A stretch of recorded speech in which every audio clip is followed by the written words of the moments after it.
Hi friends, నా పేరు దేశ్ అని మీరు చూస్తున్నారు ఎగ్జామ్ ట్రిక్స్ ఛానల్. చూసారు కదా, మనం ఆర్ఆర్బి సికింద్రాబాద్ బోర్డ్ వెబ్సైట్లో ఉన్నాం. సో ఈ వీడియోలో నేను మీకు recruitment of ministerial and isolated కేటగిరీస్కి సంబంధించి జాబ్స్ ఉంటాయి కదా. సో సికింద్రాబాద్ బోర్డుకి వచ్చేసరికి మ్యాక్సిమం అంటే టోటల్ వచ్చి మనకి 95 పోస్ట్సే ఉన్నాయి. సో ఇప్పుడు మనం దానికి సంబంధించిన నోటిఫికేషన్ అనేది రిలీజ్ చేశారు అండ్ అప్లై కూడా చేసుకోవచ్చు ఈ రోజు నుంచి. సో ఇప్పుడు మనం దానికి సంబంధించిన కంప్లీట్ డీటెయిల్స్ ఈ వీడియోలో మనం మాట్లాడుకోబోతున్నాం. సో మరి ఇంకెందుకు ఆలస్యం, పదండి స్టార్ట్ చేసేద్దాం.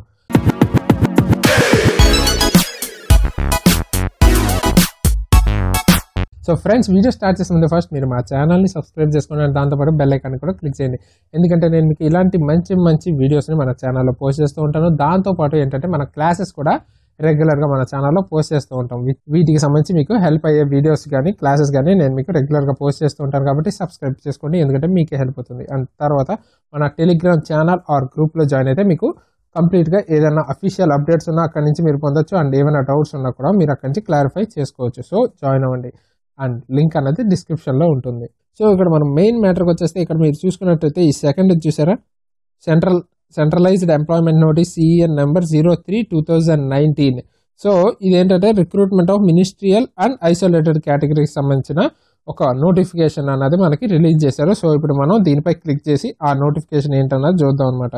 సో దీని మీద క్లిక్ చేస్తే మనకి ఇలాంటి ఒక పేజ్ అనేది ఓపెన్ అయింది. ఇక్కడ చూసుకున్నట్టయితే మనకి న్యూ అని చెప్పి 8th March and 8th Marchలో new అని 2 చూపిస్తున్నాయి. సో ఇందులో ఏంటంటే మనకి ఇది నోటిఫికేషన్ అండ్ తర్వాత ఆన్లైన్ రిజిస్ట్రేషన్ అన్నది కూడా స్టార్ట్ అయిపోయింది.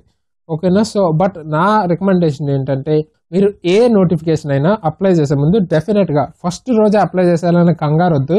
దాని గురించి complete detail each and every detail తెలుసుకోండి. దానికి సంబంధించిన రిలేటెడ్ వీడియోస్ చూడండి. నా వీడియోనే కాదు, దానికి సంబంధించిన వీడియోస్ అన్నవి చూడండి. నాలెడ్జ్ అంటే ఆ నోటిఫికేషన్ అన్నది ఒకసారి చదువుకోండి కంప్లీట్గా, అప్పుడు మీరు అప్లై చేయండి. ఎందుకంటే మీరు చిన్నవి నెగ్లెక్ట్ చేసేవి కూడా తర్వాత మీకు చాలా లాస్ని తీసుకురావచ్చు. సో కంపల్సరీ చదువుకుని దాని గురించి తెలుసుకున్నాక, ఎందుకంటే కొన్నిట్లో ప్రిఫరెన్స్ ఆర్డర్ ఉంటుంది. సో మీకు ఆ పోస్టుల గురించి తెలియకుండా మీరు ఏదో ఒక ప్రిఫరెన్స్ ఆర్డర్ ఇచ్చి పొరపాటు మీరు క్వాలిఫై అయినా కూడా జీవితాంతం మీరు ఇష్టం లేని జాబ్ చేయాల్సి ఉంటుంది. సో అలాంటి ప్రాబ్లం అన్నది రాకుండా మీరు చదువుకుని చేసుకోండి. ఓకేనా. అండ్ తర్వాత మనం ఇప్పుడు ఈ నోటిఫికేషన్ అన్నది ఓపెన్ చేసి చూద్దాం అసలు ఏమి ఇచ్చారు అన్నది. ఆ నోటిఫికేషన్ ఓపెన్ చేస్తే ఇట్లా డౌన్లోడ్ అనే ఆప్షన్ వచ్చింది. సో డౌన్లోడ్ చేసుకున్నాం అండ్ ఆటోమేటిక్గా అది ఓపెన్ అయిపోతుంది. సో ఇట్లా మనకి నోటిఫికేషన్ అనేది ఓపెన్ అయింది. అండ్ ఇక్కడ మనకి చూసుకుంటే మెయిన్ డేట్స్. సో ఇక్కడ మెయిన్ డేట్స్ చూస్తే పబ్లికేషన్ డేట్ మీకు ఆల్రెడీ నేను అప్పుడు వీడియో అన్నది చేసినప్పుడు మీకు తెలుసు, February 23rd పబ్లికేషన్ డేట్ అన్నది ఉంది. అండ్ ఆన్లైన్ రిజిస్ట్రేషన్ ఓపెనింగ్ అన్నది ఎప్పుడు మనకి 8th March ఓపెనింగ్ అన్నది ఉందన్నమాట. అండ్ తర్వాత మనకి క్లోజింగ్ వచ్చేసరికి 7th నెక్స్ట్ మంత్ 7th వరకు మనకి క్లోజింగ్ డేట్ ఉంది. అంటే ఆ లోపు మీరు అప్లై చేసుకోవచ్చు. అండ్ ఈ మూడిట్లోనూ మీరు అంటే ఈ పేమెంట్స్కి మీకు క్లోజింగ్ డేట్స్ వచ్చేసరికి April 13th అండి. అండ్ తర్వాత 11th next month 11th and తర్వాత మళ్ళీ ఇది కూడా నెక్స్ట్ మంత్ 11th. పోస్టల్ కానీ SBI కానీ అయితే ఆన్లైన్ వచ్చి 13th వరకు ఉంది. ఓకేనా. అండ్ మనకి ఇది మెయిన్లీ చూసుకుంటే ఇది కూడా computer based test and tentatively exams అనేవి జూన్ టు జూలై మధ్యలో అన్నవి జరుగుతాయి అనమాట ఈ ఇయర్. ఓకేనా. ఇది మనకి బేసిక్ డీటెయిల్స్. దీనికి సంబంధించిన టైమింగ్స్ గురించి చూసుకున్నట్లయితే అండ్ యాజ్ యూజువల్ మనకి candidates waiting for the final results of prescribed education qualification should not apply. So అన్నిటికీ ఉన్నట్టే దీనికి కూడా ఫైనల్ ఇయర్ స్టూడెంట్స్కి ఎలిజిబుల్ కారు అని చెప్తున్నారు. ఇక్కడ చూస్తే మీకు స్టేజెస్ ఆఫ్ ఎగ్జామ్ అని ఉంది. There shall be a single stage computer based test. So ఇక్కడ మీకు అర్థమవుతుందా, దీనిలో మీకు ఒకటే స్టేజ్ ఉంటుంది. అంటే CBT 2 అయితే ఉండదు అనమాట. ఓకేనా. Single stage computer based test ఉంటుంది. దాని తర్వాత ఏంటంటే మనకి స్టెనోగ్రఫీ స్కిల్ టెస్ట్ లేదా ట్రాన్స్లేషన్ టెస్ట్ లేదా పర్ఫార్మెన్స్ టెస్ట్ ఆ టీచింగ్ స్కిల్ టెస్ట్ ఇట్లా మీరు అప్లై చేసిన దాన్ని బట్టి ఉంటుందన్నమాట. దాని తర్వాత మనకి డాక్యుమెంట్ వెరిఫికేషన్ అనేది ఉంటుంది. ఆ తర్వాత మనకి మెడికల్ ఎగ్జామినేషన్. సో ఈ ప్యాటర్న్లో స్టేజెస్ ఆఫ్ ఎగ్జామ్స్ అన్నవి ఉంటాయన్నమాట. ఓకేనా. అండ్ తర్వాత ఇందులో మనకి నార్మలైజేషన్ ఆఫ్ మార్క్స్ అన్నవి నార్మలైజ్ చేస్తారు. Marks will be normalised. అది కూడా ఏంటి, ఫర్ ఆల్ స్టేజెస్ ఆఫ్ ఎగ్జామ్స్కి మనకి నార్మలైజేషన్ అనేది ఉంటుంది అనమాట. సో ఇక్కడ మనకి నార్మలైజేషన్ అనేది ఉంటుంది. ఇది ఒకటి అప్డేట్ మేజర్ది మనం చూసుకున్నట్లయితే. అండ్ తర్వాత మీరు ఇక్కడ ఇంకా చూసుకున్నట్లయితే ఇక్కడ మీరు చూడండి నెగిటివ్ మార్కింగ్ కూడా 1/3 అన్నది ఉంటుంది. There shall be a negative marking for incorrect answer. అది కూడా 1/3 అన్నది ఉంటుంది. యాజ్ యూజువల్ పాతదే, ఇది కూడా మనకి తెలిసిందే. మెడికల్ స్టాండర్డ్స్ వచ్చేసరికి B1లో మీరు విత్ ఆర్ వితౌట్ గ్లాసెస్ వాడచ్చు. అండ్ C1లో కూడా మీరు విత్ ఆర్ వితౌట్ గ్లాసెస్ చూడొచ్చు. ఇంకా మిగతా 0.6 or 6/9 6/12 ఇవి మీకు తెలుస్తాయి కాబట్టి మీరు ఈ నోటిఫికేషన్లో ఇచ్చిన దాన్ని బట్టి ఫాలో అయిపోండి. అండ్ తర్వాత C2లో కూడా మనం చూసుకున్నట్టయితే with or without glasses. So ఇక్కడ అన్నిట్లోనే మీరు గ్లాసెస్ ఉన్నా కూడా అలౌ చేస్తారనమాట. ఓకేనా. మీరు అలౌ అన్నది చేస్తారు. ఇక్కడ మీకు కళ్ళజోడు ఉన్నా కూడా ప్రాబ్లం లేదు. సో ఈ మూడు కేటగిరీస్కి చూసుకున్నట్లయితే medical standards. So age limit అన్నది ఒక్కొక్క పోస్ట్కి ఒక్కొక్కలాగా ఉంది. సో మీరు ఈ ఏజ్ గ్రూప్స్ని మీరు చూసుకోండి. దీన్ని బట్టి మీరు దేనికైతే అప్లై చేస్తున్నారో ఇక్కడ ఉన్న ఏజ్ గ్రూప్స్ని ఫాలో అయిపోండి మీరు. ఓకేనా? ఇది కావాలంటే పాజ్ చేసి మీరు ఒకసారి చూడొచ్చు. అండ్ తర్వాత రిలాక్సేషన్ అన్నది ఉంటుంది, అది మీకు తెలిసే ఉంటుంది కదా, లేదా మీరు ఒకసారి పాజ్ చేసి చూసుకోండి. రిలాక్సేషన్ అనేది ఎస్సీ ఎస్టీకి వచ్చేసరికి 5 years ఉంది, ఓబీసీ నాన్ క్రిమి లేయర్కి 3 years ఉంది, అండ్ మిగతా వచ్చేసరికి రెస్పెక్టివ్గా ఇప్పుడు ఉండేది మీకు తెలిసిందే, అన్నీ కామనే. అండ్ నెక్స్ట్ చూసుకున్నట్టయితే ఎగ్జామినేషన్ ఫీ కూడా 500 యాజ్ యూజువల్ మనకు ఉండేది. అండ్ ఈ 500లో కూడా మనకు 400 అన్నది రిఫండ్ చేసేస్తారు. సో ఇది ఎప్పుడు మనకి ఫస్ట్ స్టేజ్కి మీరు అపియర్ అయితేనే మీరు రిఫండ్ అనేది చేస్తారు, లేకపోతే రిఫండ్ చేయరు అనమాట. అండ్ ఈ categories PWBD and female, transgender and ex service మ్యాన్కి, అండ్ తర్వాత candidates belonging to SC ST minority కమ్యూనిటీస్కి, అండ్ తర్వాత ఎకనామికల్లీ బ్యాక్వర్డ్ క్లాసెస్ వీటికి సంబంధించిన వాళ్ళందరికీ మాత్రం రిజిస్ట్రేషన్ ఫీజ్ 250 రూపీసే. అండ్ ఈ 250 రూపీస్ కూడా మీకు ఫస్ట్ స్టేజ్ సిబిటీ అన్నది అపియర్ అయిపోతే మీరు ఆ 250 కూడా రిటర్న్ చేసేస్తారు. మీరు ఏ బ్యాంక్ అయితే ఇస్తారో ఆ బ్యాంకుకి ఇస్తారు, లేదా మీరు దేని నుంచి అయితే కట్టారో ఆ బ్యాంకుకి రిటర్న్ అన్నది చేసేస్తారు, రిఫండ్ అన్నది.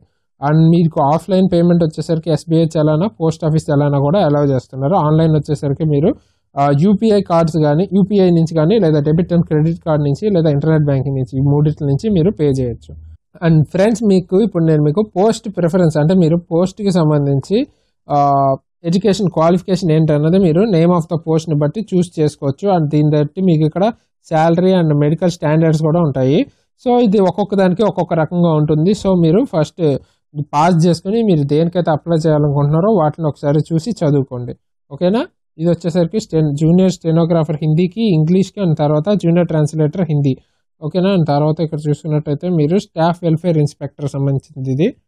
అండ్ తర్వాత చీఫ్ లా అసిస్టెంట్ ఒకళ్ళు, అండ్ తర్వాత మీకు lab assistant grade 3 and chemist and metallurgist ఉన్నారు, ఫింగర్ ప్రింట్ ఎగ్జామినర్ ఉంది, and head cook, cook, and తర్వాత senior publicity inspector and publicity inspector, and photographer, and తర్వాత post graduate teacher biology English medium male అనమాట. ఓకేనా? స్పెసిఫిక్గా ఇచ్చారు. And తర్వాత మీకు post graduate teacher English male, and తర్వాత post graduate teacher English female, and తర్వాత post graduate teacher geography English medium female స్పెసిఫిక్గా, and post graduate teacher physics male, and తర్వాత post graduate teacher physics female, and post graduate teacher political science female. వాటికి సంబంధించిన medical standards కానీ or మనకి educational standards qualification కానీ ఇచ్చారు.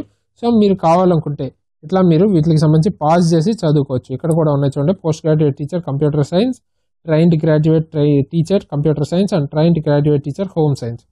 So female. ఓకేనా? And ఇంకా చూసుకున్నట్లయితే trained graduate teacher Hindi female. Okay? And next trained graduate teacher social science female, and physical training instructor English medium male, and physical training instructor English medium female. And తర్వాత assistant mistress and junior స్కూల్కి ఇది. ఓకేనా? వీటికి సంబంధించిన details అయితే ఇవి మీరు pass చేసుకుని చదువుకోండి, ఎందుకంటే రకరకాలు ఉన్నాయి కాబట్టి ఇవన్నీ నేను ఎక్స్ప్లెయిన్ చేశానంటే వీడియో లెంగ్త్ అనేది చాలా ఎక్కువైపోతుంది. సో అర్థం చేసుకోండి. అండ్ తర్వాత ఇంకా ఉన్నాయి మీకు ఇక్కడ చూసుకున్నట్టయితే మనకి మ్యూజిక్ మిస్ట్రెస్ ఒకళ్ళు, డ్యాన్స్ మిస్ట్రెస్ ఒకళ్ళు, అండ్ తర్వాత ల్యాబొరేటరీ అసిస్టెంట్ అండ్ స్కూల్, ఈ 3 పోస్టులు కూడా ఉన్నాయి. ఇవి కూడా అంటే ఒక్కొక్క బోర్డులో కొన్ని పోస్టులు ఉండొచ్చు, కొన్ని పోస్టులు ఉండకపోవచ్చు. మీరు అన్ని బోర్డ్స్కి అప్లై చేసుకోవచ్చు మీరు కావాలనుకుంటే. మీరు ఎక్కువ దూరం వెళ్ళాలనుకుంటే మీరు వేరే బోర్డు కూడా అప్లై చేసుకోవచ్చు. అండ్ ఇప్పుడు మీకు వేకెన్సీస్ చూపిస్తాను. సికింద్రాబాద్ బోర్డు వేకెన్సీస్ కనుక మీరు చూసుకున్నట్లయితే ఇప్పుడు మనం చెన్నైలో ఉన్నాం. సికింద్రాబాద్ బోర్డు వేకెన్సీస్ వచ్చేసరికి ఇక్కడ చూసుకున్నట్టయితే మీకు ఓన్లీ 4 పోస్ట్స్ మాత్రమే కనిపిస్తున్నాయి. Junior stenographer English, junior stenographer English, and junior translator వచ్చేసరికి ఇంగ్లీష్, అండ్ తర్వాత staff and welfare inspector. So ఇవి వచ్చేసరికి ఈసీఓఆర్, ఈ 3 వచ్చేసరికి ఎస్సీఆర్లో ఉన్నాయన్నమాట. సో టోటల్ వచ్చి మనకి 95 పోస్టులు ఉన్నాయి. సో మీరు దీనికి తగ్గట్టు చూస్ చేసుకొని అప్లై అనేది చేసుకోండి. ఇది మనకి బేసిక్ డీటెయిల్స్ ఈ నోటిఫికేషన్కి సంబంధించి. అండ్ అప్లికేషన్స్ ఆల్రెడీ స్టార్ట్ అయినాయి, మీరు కావాలంటే అప్లై చేసుకోవచ్చు, బట్ ప్రాపర్గా దాని గురించి తెలుసుకుని అప్లై చేయండి. ఓకేనా? సో ఈ వీడియో కనుక మీకు నచ్చితే లైక్ చేయండి, షేర్ చేయండి, అండ్ సబ్స్క్రైబ్ చేసుకోండి. అండ్ ఇలాంటి మంచి మంచి వీడియోస్ని మన ఛానల్లో రెగ్యులర్గా పోస్ట్ చేస్తూ ఉంటాను. సో మిస్ అవ్వకుండా ఉండడానికి తప్పకుండా సబ్స్క్రైబ్ చేసుకోండి. అండ్ దాంతోపాటు మన టెలిగ్రామ్ గ్రూప్లో కూడా కంపల్సరీ జాయిన్ అవ్వండి. అక్కడి నుంచి మీ డౌట్స్ అనేవి క్లారిఫై చేసుకోవచ్చు. సో ఈ వీడియోకి ఇంతగా సో ఇలాంటి మంచి మంచి వీడియోస్ మీ ముందుకు మళ్ళీ వస్తాను. అంతవరకు సైనింగ్ ఆఫ్ తేజస్.